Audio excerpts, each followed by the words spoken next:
el espíritu que viene de Dios, lo que le interesa es la cosa de Dios, es la oración, es la palabra, es leer la Biblia, es ayunar. Pero la carne es débil y la carne se opone al espíritu. Y la carne, ¿qué es lo que quiere? Comer, engordar, dormir, descansar, es salir, es fiestar. Que si se hace sanamente no es que malo, pero que el espíritu siempre está dispuesto a buscar las cosas que son de Dios, pero que la carne se opone. Dios te bendiga mucho y Dios te guarde. Te damos la bienvenida a tu programa Escogido TV, en la sección Maestras del Bien. Quien te habla, tu amiga y hermana Anairis Norman. Te damos las gracias por el tiempo que siempre inviertes para poder escuchar estas prédicas que son preparadas especialmente para ti. Pero no podemos dejar de decirte que te suscribas, que comente y que comparta este contenido para que también pueda ser de edificación para otras personas que también necesitan esta palabra en su vida. Pues en este momento tenemos para ti un tema muy importante, un tema muy controversial, que estoy segura que ya tú lo has analizado, porque todo el mundo piensa en ese momento. Pues el tema que te vamos a traer es vida después de la muerte. Vida después de la muerte. Y para desarrollar este tema, vamos a estar hablando en el libro de Lucas, capítulo 16, del versículo 21 en adelante. Santo es el Señor. Leemos la palabra en el nombre del Padre, del Hijo y del Espíritu Santo. Y dice: había un hombre rico que se vestía de púrpura y lino fino y hacía cada día banquete con esplendidez. Había también un mendigo llamado Lázaro que estaba echado a la puerta de aquel lleno de llaga y ansiaba saciarse de las migajas que caían de la mesa del rico, y aún los perros venían y le lamían las llagas. Aconteció que murió el mendigo y fue llevado por los ángeles al seno de Abraham, y murió también el rico y fue sepultado. Y en el Hades alzó sus ojos estando en tormento y vio de lejos a Abraham y a Lázaro en su seno. Vamos en este momento a dar gracias al Señor por su santa y bendita palabra, para que el Señor esté abriendo el entendimiento de cada persona que va a escuchar este mensaje. Amantísimo Dios Padre Celestial, te adoramos, bendecimos tu nombre, exaltamos tu nombre por siempre. Padre eterno, tú eres grande y eres poderoso. Damos las gracias por tus palabras y te pedimos en el nombre de Jesús que estas palabras no caigan en el vacío, sino que puedan germinar, Señor, en la vida de toda persona que la necesita, Señor, para tu gloria y para tu honra, en el nombre poderoso de Jesús. Pues como ya te hemos dicho, pues que en este momento estaremos predicando bajo el tema vida después de la muerte. Pero antes tenemos primeramente que empezar definiendo básicamente qué es la muerte. Realmente cuando nosotros hablamos de la muerte, hablamos del cese de la vida. Hablamos de un cese irreversible de las funciones cardiorrespiratorias. O sea, ya es cuando el organismo deja de funcionar completamente y ya la persona no tiene ningún tipo de conocimiento de lo que pasa a su alrededor, porque ya los signos vitales ninguno funciona. Entonces, hablamos de muerte, es el final de la vida. Pero también podemos decir que la muerte es la separación del alma del cuerpo. Entonces, como ya algunos sabrán, el ser humano tiene espíritu, tiene alma y tiene el cuerpo, ¿verdad? Este cuerpo que tenemos nosotros, que tanto que lo cuidamos, que tanto que privamos, este cuerpo vino del polvo y va a volver al polvo. Esto nosotros, por más que privemos, esto simplemente es un cajón que nosotros tenemos, que cuando nos muramos se va a desintegrar, los gusanos se lo van a comer y se va a volver polvo. Ahora bien, el espíritu que nosotros tenemos, según dice la palabra, vuelve al Señor, que fue quien nos lo dio, porque dice la palabra claramente que cuando Dios primeramente hizo al hombre, ¿verdad? ¿Qué era el hombre? Era un muñeco de barro, y cuando Dios respiró en su nariz, ¿verdad? Entonces fue el hombre un ser viviente. Entonces ese espíritu en nosotros también es lo que nos da la vida. ¿Pero qué es el alma? El alma es lo que morará eternamente y para siempre, y nuestra alma es la que va a comparecer delante de nuestro Dios. Ahora bien, ¿por qué las personas mueren? Dios creó al hombre, ¿verdad? Y Dios lo puso en el huerto del Edén. Ahora bien, si nos vamos bíblicamente, el hombre no fue creado para morir, sino que la muerte como tal es una consecuencia del pecado del hombre. O sea, por la desobediencia que tuvo el hombre, entonces dio lugar a que la muerte entrara al mundo. Si vamos a la Biblia, vamos a ver entonces nosotros que cuando Dios crea al hombre, lo pone en un lugar de privilegio, lo pone en el huerto del Edén. Pero Dios le dijo al hombre que no comiera del árbol del conocimiento, de la ciencia, del bien y del mal, del árbol de la ciencia, del bien y del mal. Le dijo: de todo lo que hay en este huerto tú puedes comer, pero de ese árbol específicamente tú no puedes comer, porque el día que de él comiera, ciertamente morirá. Amén. Entonces hasta ahí estamos bien. Pero ¿qué pasa? Viene el Señor, le hace a Adán, ve que él está solo, le hace una ayuda idónea. Viene Eva, que Dios se la hace desde una costilla. Pero ¿qué pasa? Dice la Biblia en el libro de Génesis capítulo 2 versículo 6 que la mujer vio que el árbol era bueno y vio que era agradable a los ojos, y también que era codiciable para alcanzar la sabiduría. Ahora bien, cuando nosotros hablamos de ese árbol y cuando hablamos de la fruta prohibida, muchas personas la relacionan con la manzana. ¿Por qué? Porque la manzana de por sí es una fruta exótica, es bonita, es agradable a la vista y tiene un sabor realmente fabuloso. Entonces, como la Biblia habla de que era bueno, agradable a los ojos, que era codiciable,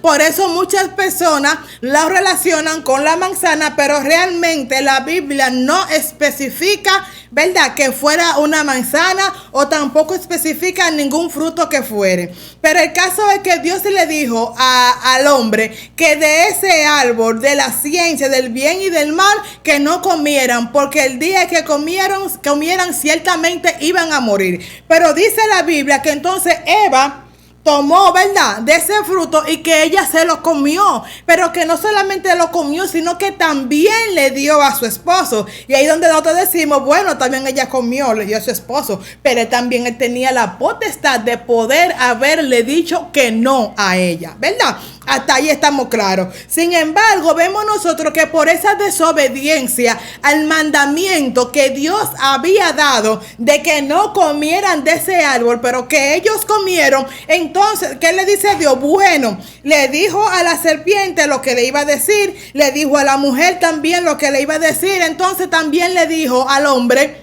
que como del polvo eres, al polvo volverá. Vemos aquí entonces la consecuencia, ¿verdad?, que tuvo este pecado de desobedecer la palabra que Dios le había dado. Ahora bien, pero vemos nosotros lo siguiente, que aunque ellos comieron y aunque Dios le dijo a cada uno la consecuencia del pecado, a la serpiente le dijo que se iba a arrastrar por el suelo, a la mujer que iba a parir con dolor, al hombre también le dijo que de sudor de su frente iba a comer, aparte de que también iban a morir, vemos nosotros que aún después que esto pasa, el hombre sigue viviendo, ¿verdad que sí? Entonces, Adán y Eva, Dios le da un decreto, pero siguen vivos. Dice la palabra que Dios tenía una relación de que se paseaba por el huerto, pero ya por este pecado el huerto tuvo que ser llevado a otro lugar y ya hubo un distanciamiento en lo que es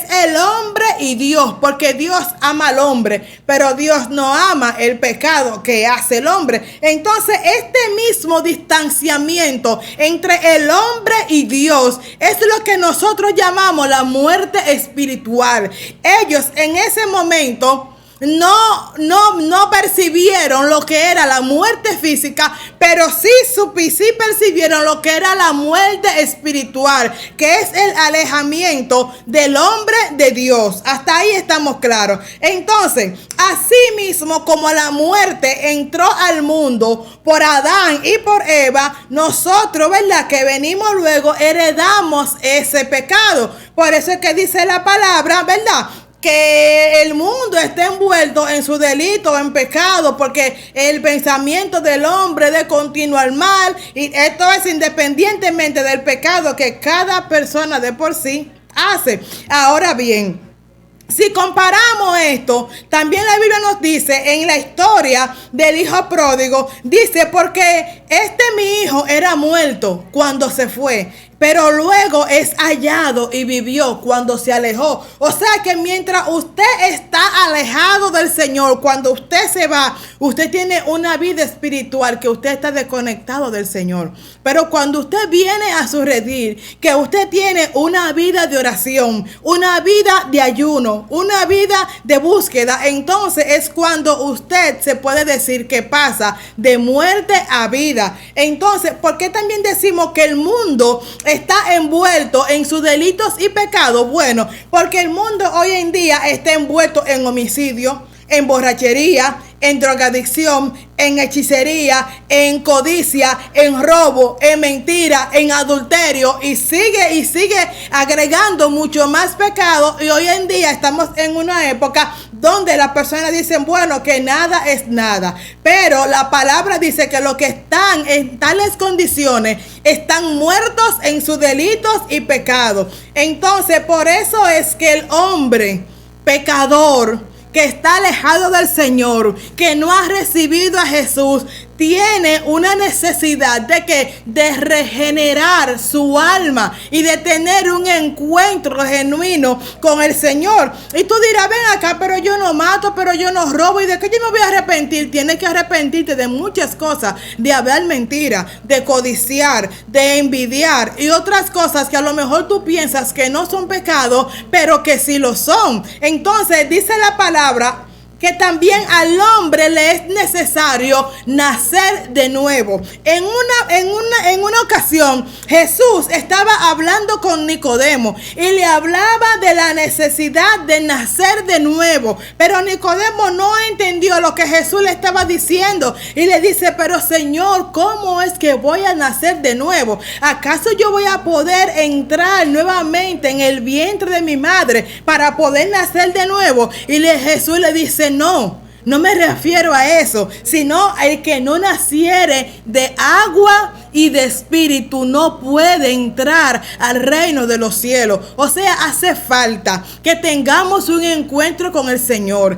Hace falta que nos pongamos a cuenta con Dios. Ahora bien, ¿qué significa el bautismo en agua? Significa muerte al viejo hombre y nueva vida en Cristo. Significa que la persona va a dejar de hacer todo eso que no le agrada. ¿Para qué? Para hacer las cosas que realmente Dios quiere que haga. Pero el Espíritu Santo es quien provoca en la persona y es quien convence de pecado a la persona y es quien provoca en la persona que tengamos esa ansiedad de búsqueda. Pero por eso dice la palabra que el Espíritu a la verdad está dispuesto, pero que la carne es débil. El Espíritu que viene de Dios, lo que le interesa es la cosa de Dios, es la oración, es la palabra, es leer la Biblia, es ayunar. Pero la carne es débil y la carne se opone al espíritu. Y la carne, ¿qué es lo que quiere? Comer, engordar, dormir, descansar,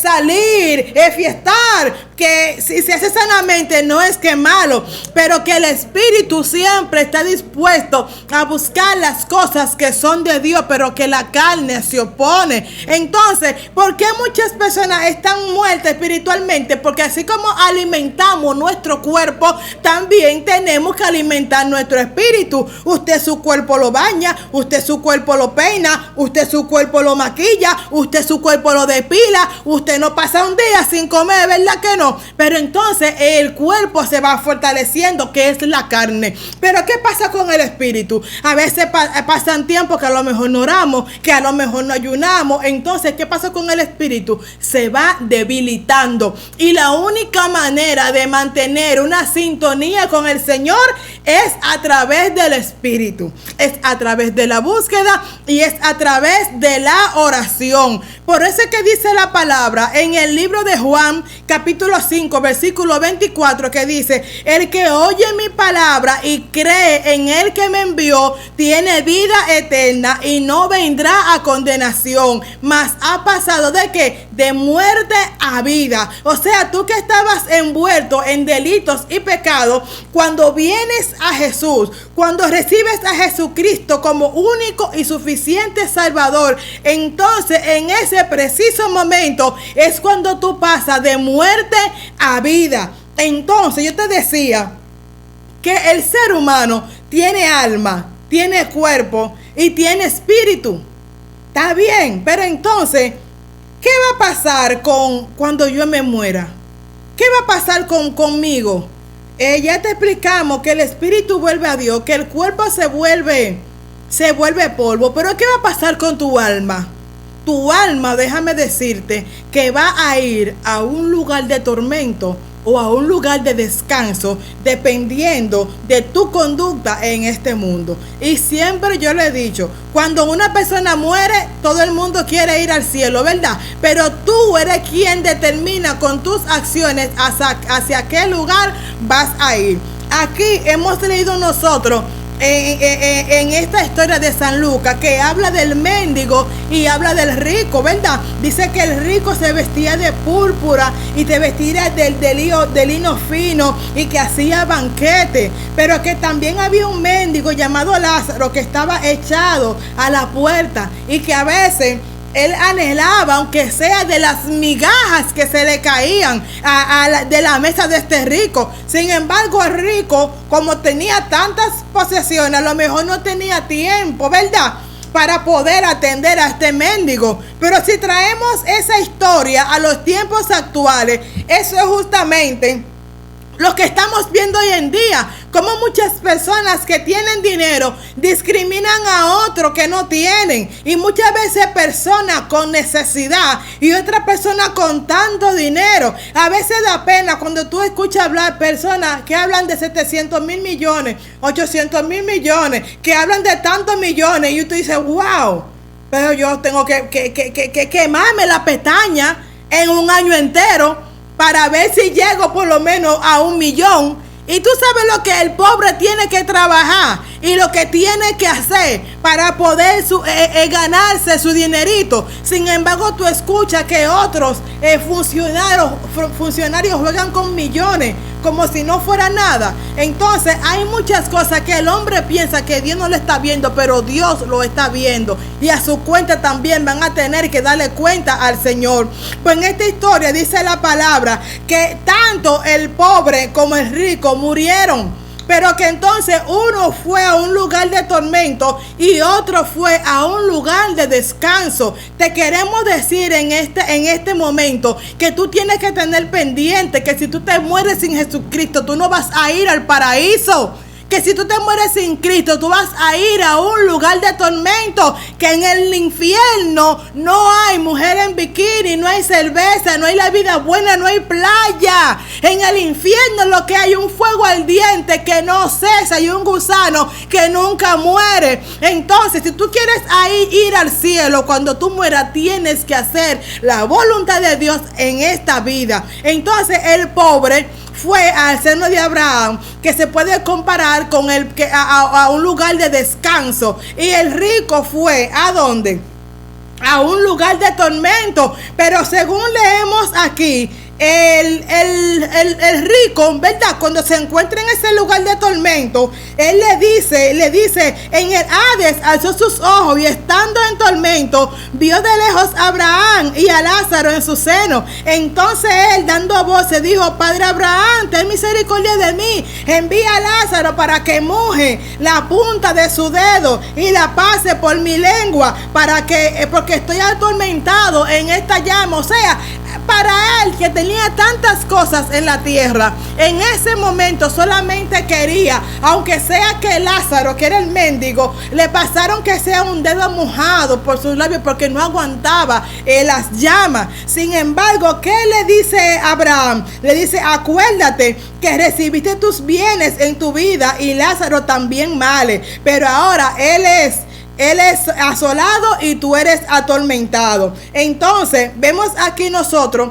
que en este mundo usted va a vivir 80, 70 años, pero en la eternidad usted va a vivir por los siglos de los siglos. Entonces es mejor usted decir: bueno, yo prefiero sacrificarme en este mundo, pero saber que tengo garantizada una vida eterna con Jesucristo. No voy a andar en borrachera, no voy a andar en drogadicción, no voy a andar haciendo lo malo, no voy a andar en adulterio. Voy a tratar de obedecer la palabra lo más que puedo, pero estoy asegurando mi vida eterna con el Señor, porque el único que puede dar vida después de la muerte se llama Jesucristo. Santo es el Señor.